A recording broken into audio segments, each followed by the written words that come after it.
Good afternoon and welcome to the Midday News. I'm Milton Walker. Special welcome if you're watching on onespotmedia.com.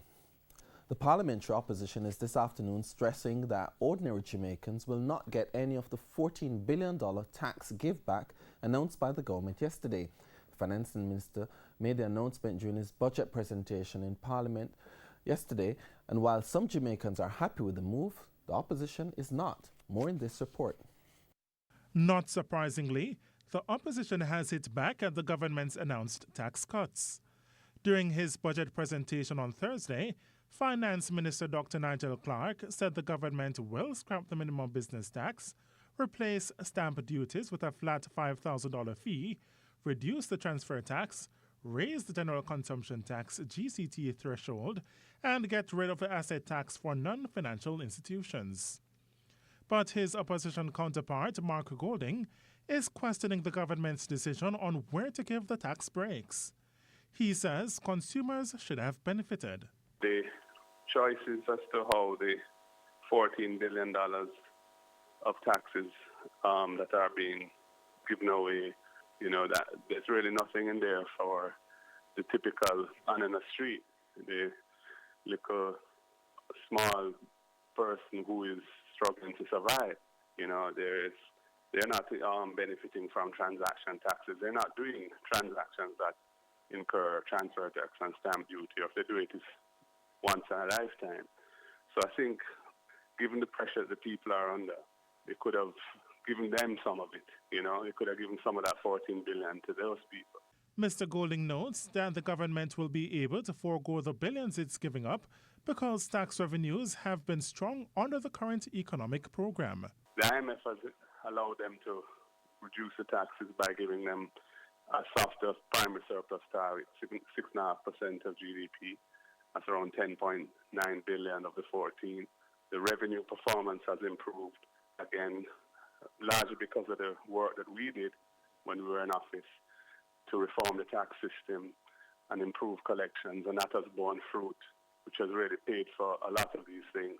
In the meantime, members of the business community are happy with the tax breaks.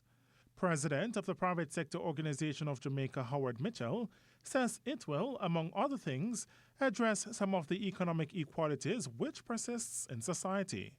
It is a substantial step towards growth inducement. I am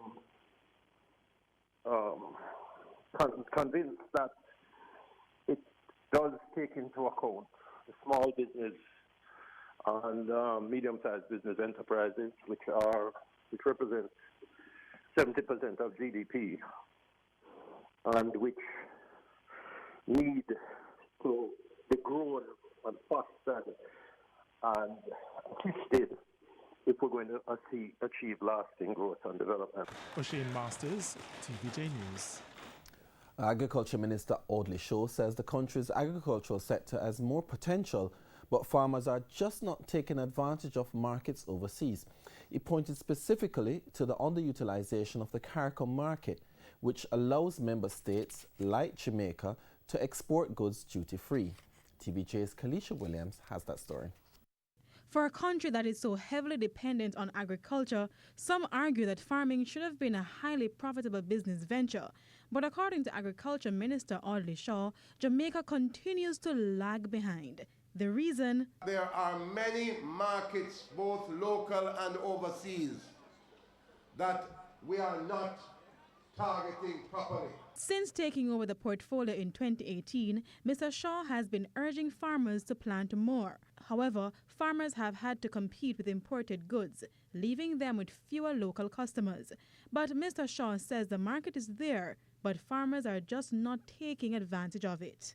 We are a member of 15 CARICOM countries. Jamaica is a member of the 15 member CARICOM countries where we can export things duty-free to them. We're not selling anything to the Caribbean market, except for Guyana and Trinidad. Everybody else, all the other countries, have to import all their food from abroad. And for Jamaicans living outside the country, the Jamaican diaspora.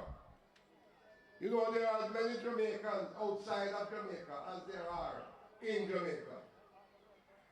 And we're not targeting them enough in England, in the United States, in Canada. We need to target Jamaicans abroad.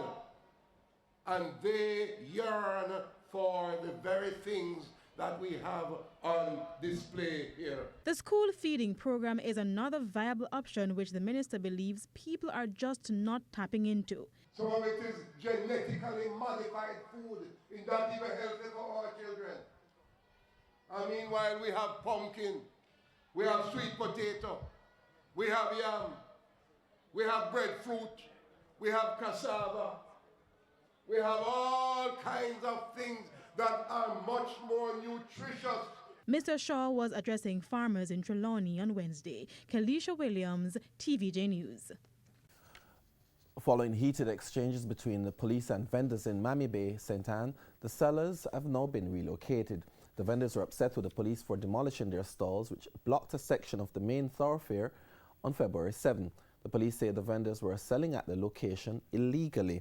Councillor for the Limehall Division, in which MIDDAY falls, GENEVOR Gordon Bailey, says the owner of property adjacent to the rear hotel will allow the vendors to use the land for the next 6 months.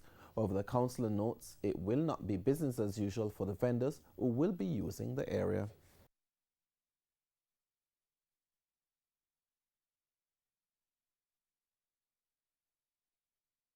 All vendors within this space are closely vetted by the police in way of getting proper identification and with TR and all those things, registering them to make sure that the police have an idea of who are these persons. And these vendors also are signing an agreement with the property owner so that as the 30th of September, they should evacuate this property. All things will be removed off this property and it goes back to normalcy. A 7-year-old boy is dead, including and 2 other men, after a motor vehicle they were traveling on crashed along the Melrose bypass in Manchester yesterday evening. The deceased have been identified as 25-year-old OSHANE Wint, 7-year-old Daniela Wint, and 25-year-old Roger Samuels, all of Stony Hill in St. Andrew. TVJ News understands that around 7:30, the men and the child were traveling in a Toyota Mark X motor car when the driver lost control of the vehicle that crashed into a truck that was traveling in the opposite direction. They were taken to hospital where they were pronounced dead. The Jamaican police have arrested and charged 57 Dominican nationals with several offences under the Fisheries Act 2018. The men were held after the Jamaica Defence Force Coast Guard intercepted 2 Dominican Republic fishing vessels at the Pedro Banks on Saturday.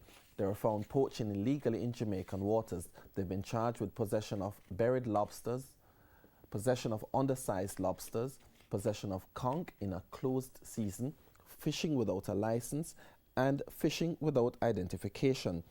Meanwhile, the captain, chief mate, and engineer have been charged with using a vessel as a processing plant without the permission of the minister, as well as operating a motor vessel within Jamaican territorial waters without a license. An application has also been made for the vessels to be forfeited, as well as other equipment, lobster and conch. 14 children and 10 adults were displaced on Wednesday afternoon after fire gutted their 7-bedroom dwelling on Windsor Road in St. Anne's Bay. TVJ News understands that the fire started sometime after 2 o'clock. The estimate and cause of the damage is still unknown. No one was injured. Occupants who were at the house at the time of the fire explained what happened.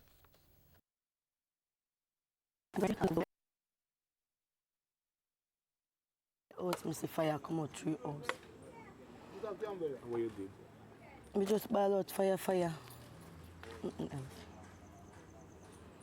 How you feel about Man, I'm not feel mad. Yeah, yesterday I run in my kitchen and cook and hear somebody ball out say fire. So I could run out of the kitchen and run, me see the next door on fire. So that's all I could do, run back in my kitchen and throw out the gas pan. And by me run in the room where the baby was sleeping, it was on fire, the bed was on fire. That's all my daughter could do is draw the baby by the foot and run out to the house. That's all we could do. We don't save anything. Just my gas pan, me get to save out of the house.